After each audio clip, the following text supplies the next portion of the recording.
Prime Minister Theresa May has paved the way for Europhile MPs to stop the UK leaving the EU in a clean break and to delay the Brexit date. Mrs May has said that should the House of Commons not back her withdrawal agreement in the second meaningful vote scheduled for March 12, she will allow MPs in the Remain-dominated lower house of Parliament to vote on whether it backs the UK leaving the EU without a deal, an already agreed legal default position if London does not come to a deal with Brussels by March 29.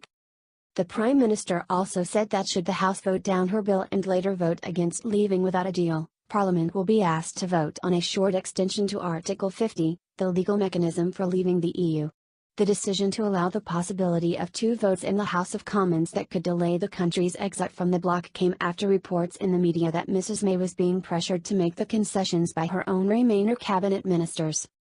During a statement in the House of Commons on Tuesday afternoon, Mrs May said that she would make three commitments.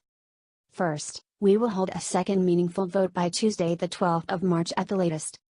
Second, if the government has not won a meaningful vote by Tuesday the 12th of March, it will, in addition to its obligations, table a neutral, amendable motion under Section 13 of the EU Withdrawal Act by Wednesday the 13th of March at the latest, asking this House if it supports leaving the EU without a withdrawal agreement and without a framework for a future relationship on March 29.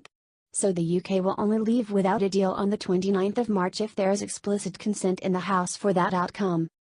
Third, if the House, having rejected leaving with the deal negotiated with the EU, then rejects leaving on the 29th of March without a withdrawal agreement and future framework, the government will by the 14th of March bring forth a motion on whether Parliament wants to seek a short, limited extension to Article 50, and if the House votes for an extension, seek to agree that extension approved by the House with the EU and bring forward the necessary legislation to change the exit date commensurate with that extension to a date estimated to be mid-June.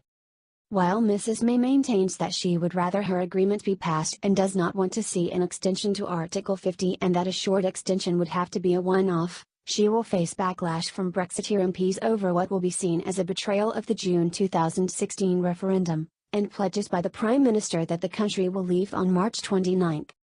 After the statement, Chairman of the European Research Group, ERG, Jacob Rees-Mogg MP told Sky News that if the delay is a plot to stop Brexit, he said it would be the most grievous error that politicians could commit. It would be overthrowing a referendum result, two general elections, one to call the referendum, one to endorse the referendum, and would undermine our democracy.